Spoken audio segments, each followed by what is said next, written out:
ओम साई राम। ये एक्सपीरियंस मैं शेयर कर रही हूँ कष्ट निवारण मंत्र के बारे में। कुछ टाइम पहले आप लोगों ने सुना होगा सूर्यश्री दी का एक एक्सपीरियंस था, जहाँ पे सूर्यश्री दी ने अपनी मेड के बारे में एक्सपीरियंस शेयर करी थी।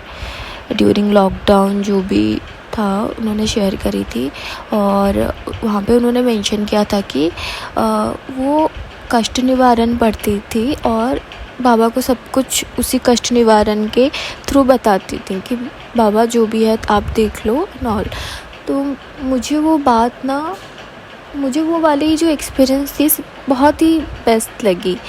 एंड मैं साईं बाबा सच्चरित्र तो पढ़ती हूँ, एंड कष्ट निवारण से मैं इतनी कनेक्टेड नहीं हूँ, ना ही मैं उसको कभी पढ़ा था।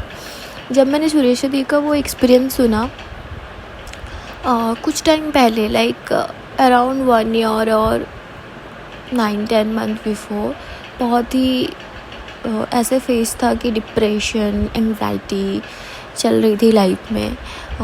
रात में नींद ना आना, लाइक 4-5 बजे तक नींद नहीं आते थे, एंड सुबह मॉर्निंग ऑफिस जाना, तो life was very hectic and अजीब सा चल रहा था फेस।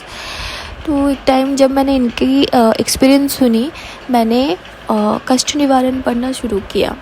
मैं हर रोज़ रात जब भी मुझे ऐसा लगता था कि मेरे माइंड में कुछ चल रहा है, मुझे नींद नहीं आ रही है, तो मैं वो कष्ट निवारण पढ़ती थी और मैं बाबा को बोलती थी कि बाबा अब आप देख लो, अब नहीं हो रहा मेरे से।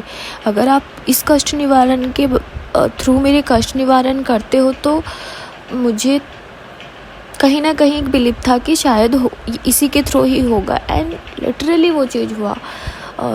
जिस जगह पे मैं थी, जहाँ पे मैं ये एक्सपीरियंस मैं शेयर कर रही हूँ आप लोगों से, बाबा ने कुछ ऐसा लीला करा कि मैं वहाँ से, मेरी जॉब शिफ्टिंग हो गई एंड मैं उस जगह से भी शिफ्ट हो गई, क्योंकि ये बाबा की मर्ज़ी थी कि मैं अगर वहाँ रहती तो वो चीज़ कभी नहीं हो पाती। बाबा ने मुझे वो उस जगह से ही शिफ्टिंग करा दिया।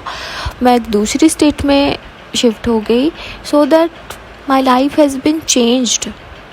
एंड यही है कष्ट निवारण की जो स्ट्रेंथ है ना, ये यही है कि कभी भी आप कष्ट में होगा ना, तो अगर विश्वास के साथ आप उसको पढ़ोगे तो ये डेफिनेट है कि बाबा यूँ आपके कष्ट वो कर देंगे, निवारण कर देंगे।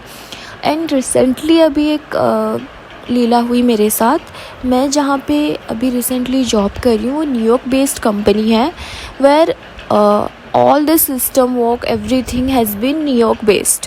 तो उनकी सिस्टम ही अलग है।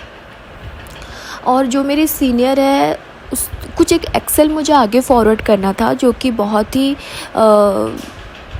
मैंने जो जीएम लेवल को मुझे वो एक्सेल फॉरवर्ड करना था। Just because I am in provision period, मुझे नहीं पता उसमें फील कैसे क्या करना है, what data to be input there, मुझे नहीं पता था। I have asked to my senior several time, मैंने बहुत बार पूछा मेरे सीनियर से, बट उसने कोई मुझे रिस्पॉन्ड नहीं दिया उसने। तो एंड मुझे अगर आज मंडे है तो मुझे ट्यूसडे 1 बजे तक भेजना था, और मेरा कुछ भी नहीं फील था उसमें।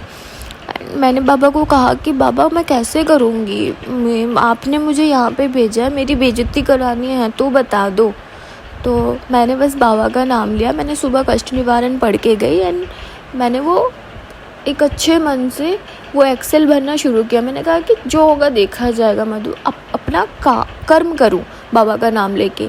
तो मैंने अपनी मर्जी से वो एक्सेल भरा। मैंने द पर्सन, जो भी ऑथराइज्ड पर्सन था, मैंने आगे फॉरवर्ड किया, एंड ही कॉल्ड मी, उन्होंने बुलाया, क्योंकि वो एक्सेल ऐसी थी जहाँ पे जो इनपुट होता है वो जो पुराने लोग भी होते हैं ना, वो उसको गलत भरते हैं। मुझे लगा डेफिनेटली कुछ गलत होगा, जो इसने मुझे बुलाया है ना, पक्का मुझे डांट पड़ेगी। जब उसने मुझे बुलाया, ही वॉज ऑल्सो श्योर कि कुछ गलत होगा, उसने मुझे पास बिठाया, एंड जब चेक किया ना उसने, everything was correct. Even I shocked कि कैसे हुआ ये, मैं तो पहली बार कर रही हूँ एंड सब ठीक है। मैं अपनी सीट में रिटर्न आई, एंड आई वाज लाइक बाबा ये तेरा ही लीला था, मैं तो मैंने तो कुछ किया ही नहीं, मैंने तो बस नॉर्मली अपना काम करा, जितना आता भी नहीं था मैंने कर दिया, बस ये तो तेरा ही काम था। And I said thank you to बाबा। तो मेरा ये कहना है आप सभी से कि लाइफ में कितना भी बड़ा कष्ट हो ना, बस आप एक बार कष्ट निवारण पढ़ के देखो। हो सकता है टाइम लगेगा, बट बाबा आपके कष्ट ज़रूर निवारण कर लेंगे। दूसरी बात ये है कि अगर बाबा आपको दुख दे रहे हैं ना, हम ये मैं खुद कहती हूँ कि बाबा मुझे दुख दे रहे हैं, जो कि ये हमारी खुद की कर्म है। तो अगर कुछ बुरा भी चल रहा है ना लाइफ में, there must be a reason. ये चीज़ मैंने लास्ट 2-3 ईयर में सीख लिया कि अगर कुछ ख़राब भी हो रहा है ना लाइफ में, तो ये हमेशा मान के चलो कि there must be a reason. End of the year या एंड ऑफ द जो भी उस फेज़ के एंड में आपको ये पता चल जाए कि अच्छा, अगर ये चीज़ हो रहा था तो इसके पीछे ये रीज़न था। या तो उससे आप कुछ सीखोगे, या तो कुछ ऐसा होगा जो आपके लिए बहुत सही होगा। तो मैंने अपने एक्सपीरियंस से ये सीखा है। कभी जो लोग कष्ट निवारण नहीं पढ़ते हैं, आई एम जस्ट सजेस्टिंग कि आप लोग ये पढ़ो, and this is really helpful for me. And आप